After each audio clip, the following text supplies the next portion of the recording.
to connect there.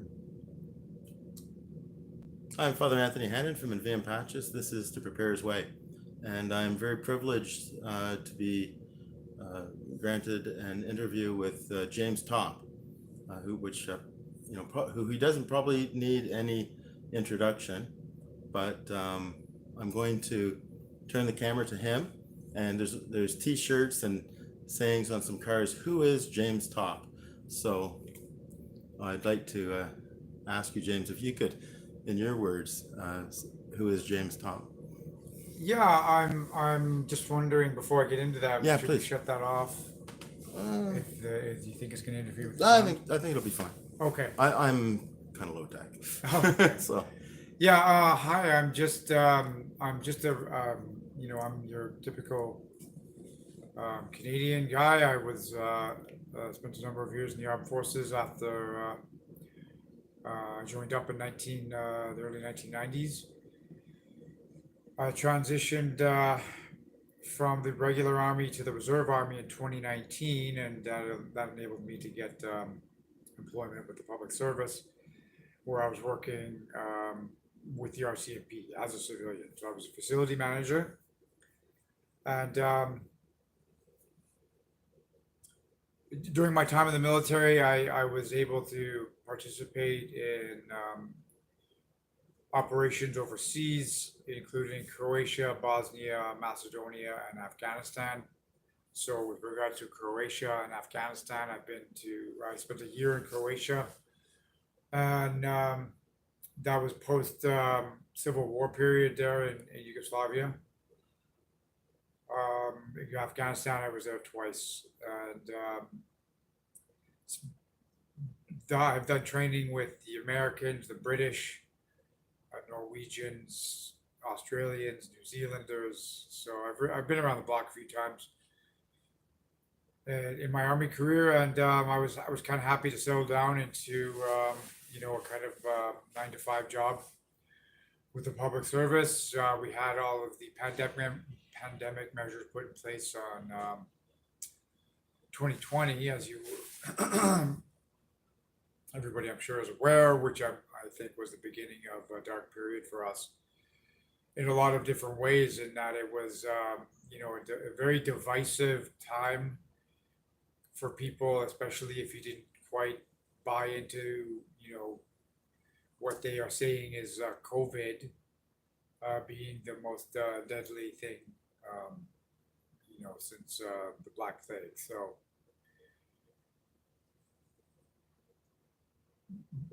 2 years of that, more or less, and all of the attendant division in our society, fear-based messaging at every turn.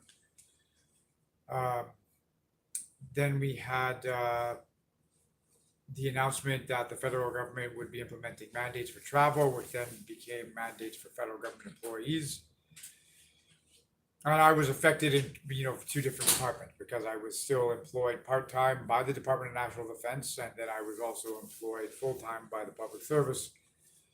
And in both incidents, in, in both instances, I was required to prove that I have received a vaccination and or get the vaccination, and I disagree with it. Not so much that the vaccines I didn't have that much of an issue with the vaccine. It was the requirement to have the vaccine in order to get your paycheck. right. And it also spoke to me of a number of different things with regards to the the direction that our government is going is kind of authoritarian. Do as I say, or you won't get paid. Which is, okay, look, we're federal government employees, and well, okay, you do what you're told in order to draw a paycheck, but you know, there's um, there's a limit to that, and I think that was the limit. That was my line where I felt was a bit too much. So I was placed on leave without pay in 2021 of November of 2021. It was a significant um, psychological trauma, I mean, to be told basically you're kicked out of your workspace because of all this, and that was what had happened with and the job I had with the RCMP was an amazing experience. I really liked working there. It was a very good bunch of people working there, and uh, to lose that job and then be told by the military too, not long after that in November that I would be released from the Reserve Army under this item code called 5F, which is basically a dishonorable discharge for all intents and purposes, for language that everybody can understand. And that's it. I mean, November, that all happened in November, and then I went through a significant period of suffering where I think I realized I wasn't the only one in this condition too. Um, During that time, I managed to get employment because I do get a pension from the military, but I don't. It's not enough, to live on. I get paid my mortgage, but I have to supplement it. Well, I got a job driving tow truck for a while, and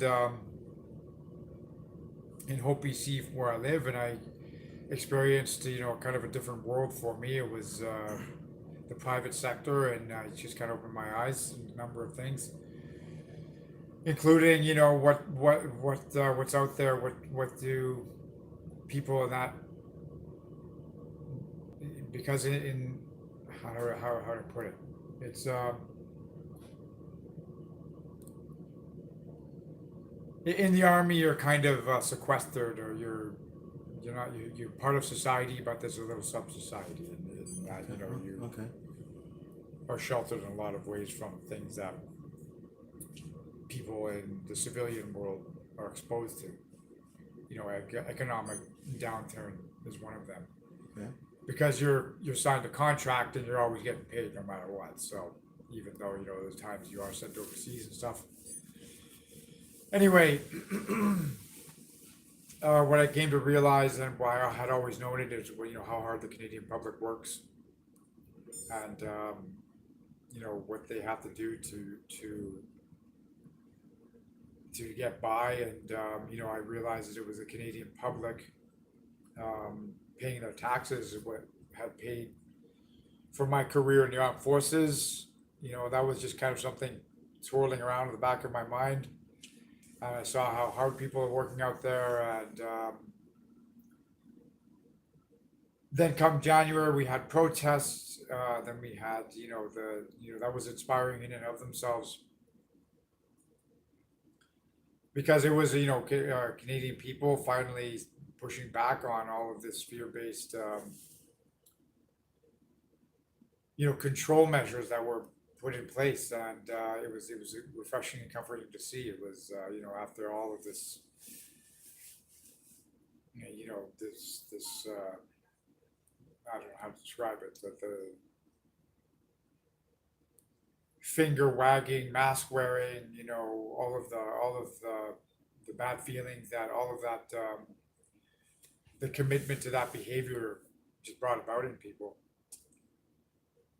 So then we saw how they were treated by the federal government. It was,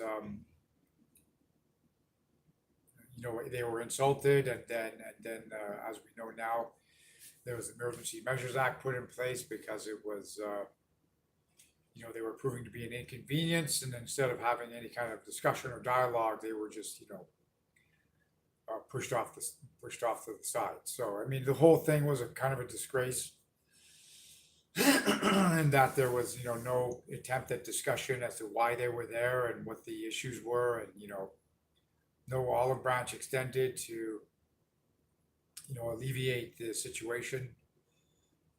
So I was watching it all happen, and I decided, okay, I think that, so I was, just to make it perfectly clear, I was in, British Columbia when all of the, Yeah, you weren't involved with the no, truckers no, convoy at I'm all. not a convoy organizer. That's This is right. perfect, That's right. We're making that very, very clear. Yeah.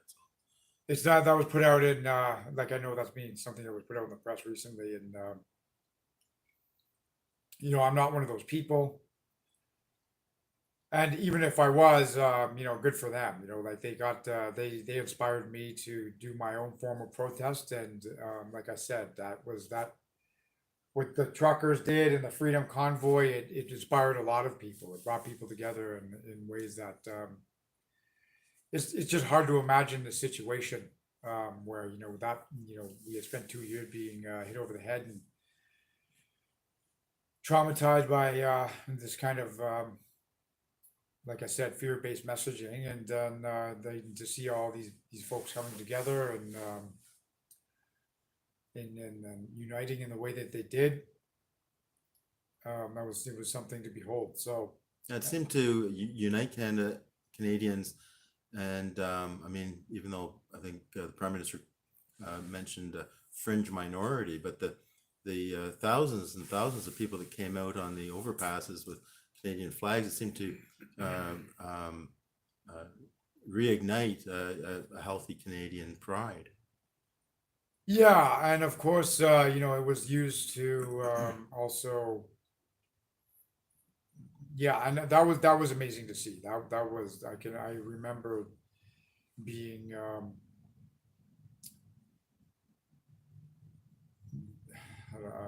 energized, right, by the displays of this kind of coming together and pushing back on Yeah. all of this stuff. So yeah, we had so with all of that happening, I just got the idea. I wanted to protest. I wanted to do my own form of protest. I had realized I don't think that many Canadians what was being done in the sake for the sake of safety, protection, and security, and me being kicked out of the armed forces was not something not sitting well with me. Right. And I just decided to stand up and do something about it. Like, I mean, I think it was an unethical decision on the part of the armed forces to start administrative releasing people because they didn't want to accept this vaccine or disclose their vaccination status. So I decided to put my uniform on and make a statement. Um, and the point of it was I wanted other people who are wearing the uniform, regardless of what it is, whether or not it's with the police, or the armed forces, you know, prison guard or border security, like I mean anybody, like you're a human being, you have the right to have your voice heard, and just because you're being told to do something doesn't mean it's right. So I just felt very strongly that it was something I needed to do, and because of what I've done in the army all my adult life is march with a rucksack on my back. That's what I decided to do. So it was a protest march started on February the 20th, and here we are on June 29th, coming up on the last day, June 30th, and I'm marching up to the War Memorial, and it's really amazing that I set out to do something and I accomplished it, but I didn't do it alone. I had intended to at the beginning, and I realized that this act meant something to people. They wanted to be a part of it, um, and I came to realize I would need their help with it as well. And it's an amazing story. There's 12 of us all together, and with the aid of my comrades, I was able to complete the mission. It was pretty amazing. You've got a great team. I wanted to connect with you, and the earliest I could was Sunday night, and you couldn't quite make it to the destination that was planned, or you decided, for prudential reasons, you decided to stop 5 kilometers short. So then I came out and I met with you and walked with you, and you're so gracious to me. Um, Honestly, James, I was really not sure what to expect, except that I did admire what you're doing, and I wanted Canadians to know, because I'm involved in trying to wake people up for a long time, or at least be with those who are awake, to let them know that I can see it as well, and to give them the spiritual and moral support. You were so gracious to me, then you agreed to go live stream, and it didn't happen. And the reason I was meeting your team and others along the way, and just so impressed. Did you want to say anything more about your team, how they supported you in this? Because you walked every step. You didn't, you know. Yeah, well, like I said, they were there. They were there for moral support. They were there for material support and logistical support. I mean, like the way it had worked out, and this is part of the reason why I thought I could accomplish this mission was because, it's like what I've done in the military, and Right. you apply march discipline, and with their help, I was able to, um, they were either marching with me, so I wasn't just marching alone, or they were driving vehicles, or they were preparing food, or maintaining the vehicles, or making other repairs, or getting supplies, all stuff like that. It was really the way we all came together was pretty amazing and impressive. And I gotta say that you know it's just funny. Like I'm not really. I'm not particularly religious or spiritual, but it was impressive the way everything came together, and the way we all worked together was. This group of people believed in supporting this mission for the sake of, you know for all the reasons that I wanted to do it, right? Standing up against something that was wrong, showing unity and the strength that comes from that, and working together. And it was just, an amazing group of people. And we're not getting paid. This is an investment of time. We have basically worked every day for the last 130 days. Yeah. We have days where we're not marching, but there's still a bunch of stuff going on in the background. Yes. Yes. Yeah. Yesterday I came hoping to meet up with you, and then I found out from one of your team that you're having an administrative day or whatever. And yeah, I completely get that. And it certainly wasn't a day lost for me, because I had a lot of good things happen yesterday. Every day is a surprise. You walked all the way across from Canada. Did you have any physical problems yourself? Did you pull any muscles? No, or I anything? mean, I think that I ended up, probably getting conditioned to it, and your body is amazing, and it will adapt to a number of different things. Okay. And typically it's at the end of the day, you're exhausted, and as long as I was able to put my head down and get a decent sleep every night, I could get up in the morning feeling kind of recharged and do it again. But again, this wouldn't have been possible without the help that we received along the way. So not just from members of my team, but also, with their help, and with also the folks that helped us online. They were amazing. Managing all of our social media stuff, and the website. We would reach out on social media, and people would say, "Hey, you feel free to come and stay at my house." And this is strangers opening their arms and their homes to you. And in that way, we weren't having to camp out every night, and save a lot on costs. And we're in a hotel now, but in the early days, it was kind of being done by we were getting by people. Like we stayed in the church basement in BC, and Oh, beautiful. I'm glad to hear that. yeah. That the church, that some Yeah, church opened that. they were very much, not abiding by the health measures that required people to, not go to church, right? So it was out there. Definitely, it happened. We got put up in town hall in Yaak, British Columbia, very small town in British Columbia. people's basements, stuff like that, or the way they would do fundraising and get a motel for us. It was pretty amazing to experience, honestly. So you were able to accomplish something that the truckers weren't, and that was to meet with some elected members of parliament. And did you want to say anything about that?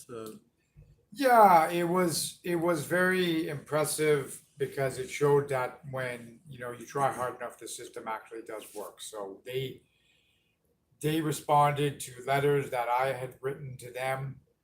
This march was a mechanism to get their attention, and what was also happening was that I was passing through all these different towns and communities and reaching out to folks to have them also contact their members of parliament if they felt that what I had to say was something that resonated with them. Okay. And that's how it works. They listen to their constituents, and they acted in a way that represented their constituents values and beliefs, and this is what's supposed to happen. This is democracy. You have people representing you at the federal government level, and when enough of your constituents raise an issue, you address it. Yeah, and I see, from that meeting that you're very much wanting to work within the system. Absolutely. You're not trying to destroy anything. No. What had happened was that there was some examples from my past in the military that I had used to kind of demonstrate to them what I was seeing, because this started out as a protest against mandates for employment.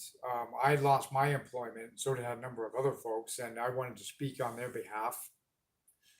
And I started to meet a lot of people who were very unhappy with the system and the way it works. Mhm.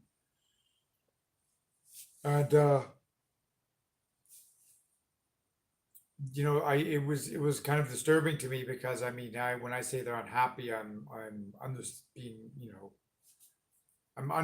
the issue. They were very Right. upset with the federal government. It's hard to put words to it, really. You hear people's stories. So, this is what I was seeing, and I was getting all the support, but at the same time, I'm hearing all this talk about how mad people are with their federal government, and it was not encouraging. So, when I went to go and talk to them, I wanted them to understand that, and I realized what it's gonna take is, to heal this divide is for, the federal government and someone like myself, who was in this kind of unique position now, to have been doing things kind of in the old-fashioned way, where I was actually moving slow enough to actually meet people, that I was accessible to them, and they didn't have to dance around a secretary or make an appointment. They could just drive up and see me at any time. Yeah, I've noticed these past few days when you're walking, if someone is out there, you make a point of thanking them for coming out, and Yeah. and I'm sure so many and people are asking to get their picture with you, and my guess is I don't know how you envisioned this playing out when you first started out, because it seemed to be a very, very personal thing at the beginning. Yeah, and it quickly became, that I quickly became aware of the fact that it wasn't, just about me. It was about this was reigniting hope in people, because they True. felt that somebody was going to speak to the government on their behalf. And that's really what it was about. Their own members of parliament, seemed to have abandoned them, especially the ones who were placed on leave without pay or lost their jobs and stuff like that. So I went forward into that meeting saying, I want to work together on this. This needs to be constructive. We need to demonstrate to the Canadian people that, somebody in this position can, I'm a taxpayer, I'm a voter, I'm a citizen, I'm a soldier. I have ideas. We can talk about them. I can present them to you. There's this feat that was done in order to capture your attention, so I might as well talk to you about what I see on the ground that I'm walking on, and what we can do to repair it. So that's where we get into. Yeah, that's what I want to ask you about, is your three R's equal R, Yeah. because there has been such division amongst Canadians and in families, workplaces, neighbors, and this Canadians are hurting all around, all around. Could you kind of uh, let us know what your three R's equals R means? If I have it right, because maybe I don't No, have it yeah, right. absolutely, or the 3R equation, whatever you want to Three call R it, but equation. basically, Okay, yeah, you know, it's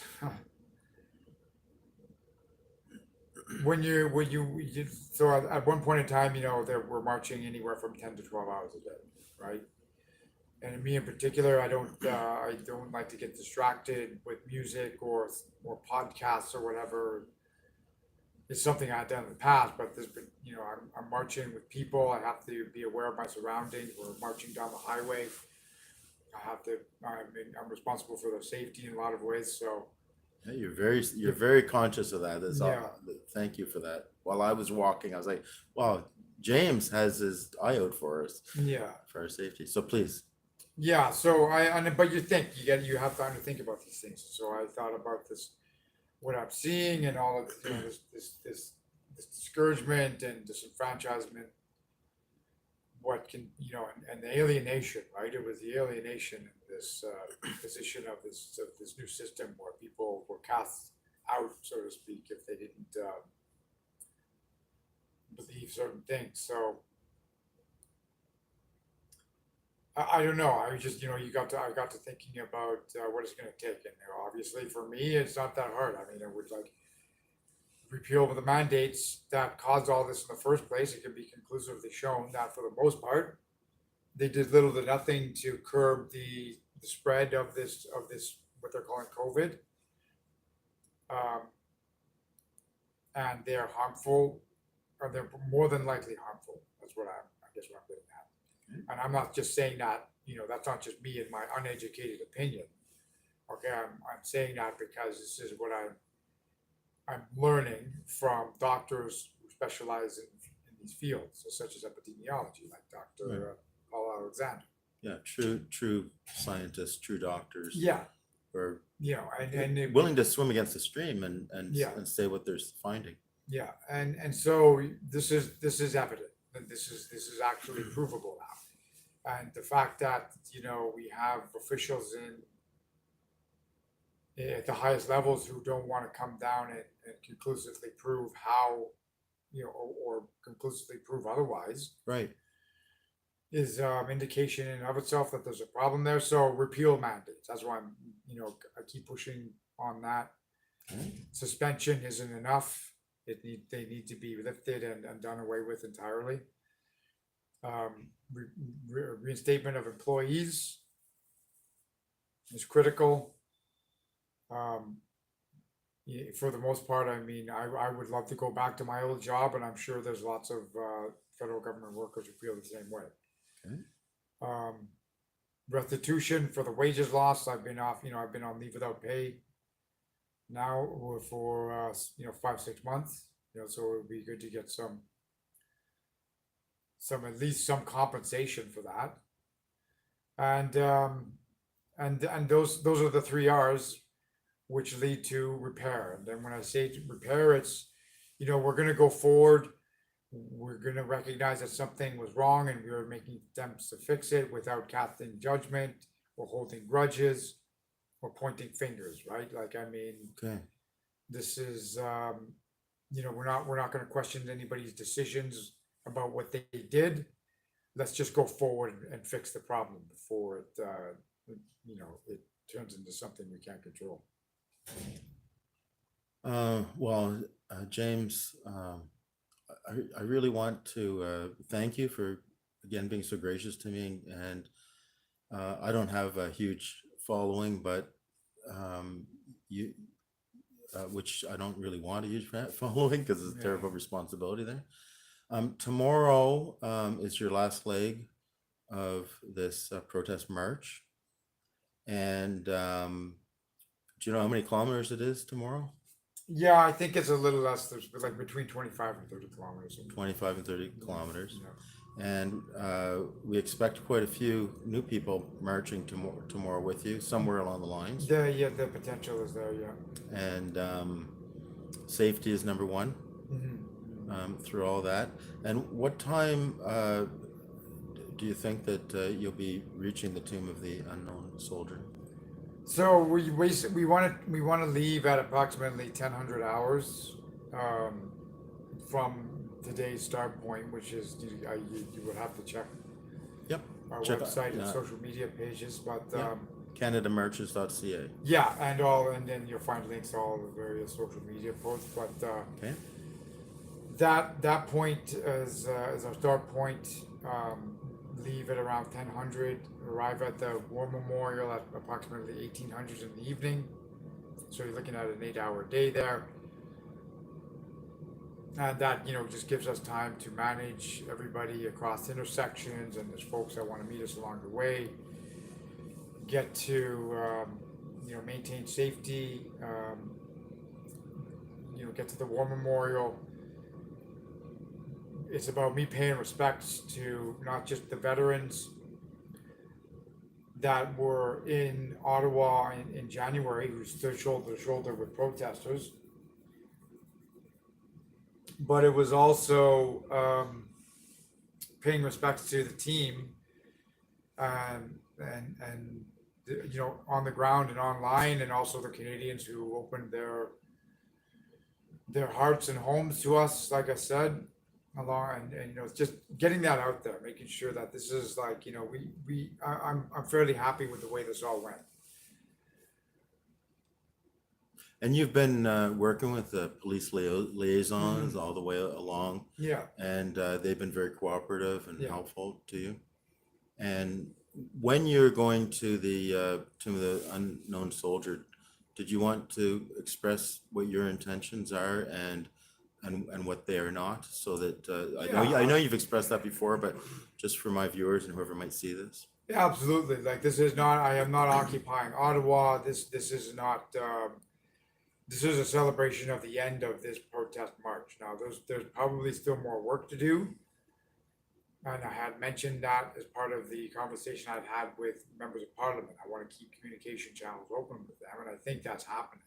Okay. However, this is, my protest was something unique. Let me just clarify that. So, other people have marched or run across the country, or you have Terry Fox. There was Steve Fonyo. There was Rick Hansen. There was a gentleman who also, in honor of veterans, he carried a very large cross. Yes. So that aspect of it is maybe that unique, but what this was about, this was a protest, and about something that people felt very strongly about. And in that way, because this issue is so contentious, it got all this bad press, and I'm being connected to the convoy and all this other stuff. So this is not an occupation. This is not a strike or that type of right. That type of protest. The protest has been going on for 131 days. And, quite frankly, I had this meeting. I got my point across. Hopefully, the communication channels are open. We're celebrating the completion tomorrow. And that's that. The day after, I don't know what people are hearing about Canada Day, but the day after is a celebration of Canada Day. That's all there is. Yeah, you have nothing to do with it. You want to celebrate with all Canadians. Yes, exactly. Our wonderful country. I have been invited, I think, to say a few words at a picnic, and that's about it. Like, I'm not doing this to. How do I put it? Like, I'm not doing this to sell T-shirts or make money. This was my attempt at rectifying a situation. Yeah. And in some ways, it was successful. Like, I know there's a lot of people who have said that they feel hopeful again, and they needed to see this after the way the truckers and everybody else who was protesting in Ottawa were treated back in February. So. And James, all the people you have brought together. I mean, everyone does their part. But you've brought a lot of people together. I've seen this the last few days, and that's like as a priest, I'll say that's the work of God, and bringing reconciliation, bringing people together who are really very loving people, and Yeah. really loving people that you've attracted. I was talking to one of your team because I was asking about that the government, I don't know which level or whatever, had fenced in around the unknown soldier, I thought, and also in front of the Supreme Court building, which you have nothing to do with. But your staff told me that you have already gotten permission to go and to do what you need to do. Is that or Yeah, it was always that was something we had reached out to. Like again, this is us demonstrating, and hopefully this gets picked up on by other groups, including those that work in the federal government. This is us demonstrating cooperation, okay, flexibility, collaboration, right?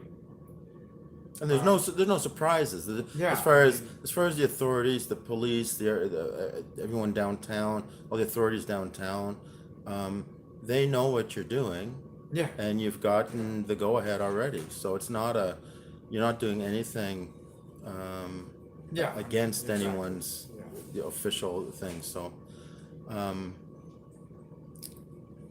is there anything else you'd like to say? Um, No, I think that's pretty much it.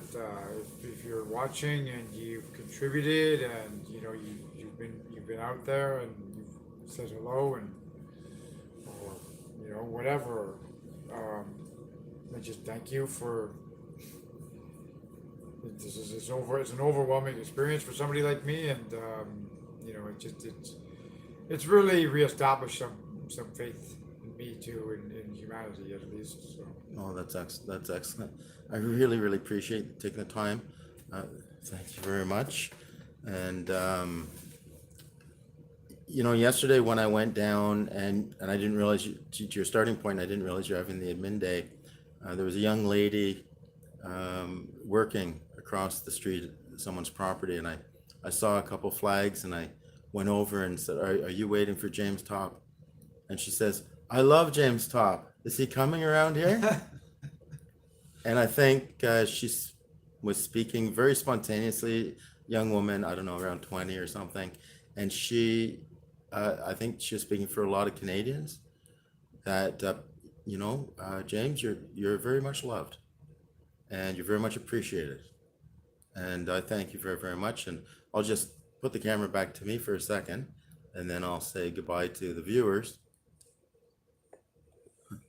So thanks for joining in. Those who watched this video live or who will be watching it later, may God bless each and every one of you, protect you from all evil, and bring you to everlasting life. In the name of the Father, and of the Son, and of the Holy Spirit. Go in peace, live in the truth, live free.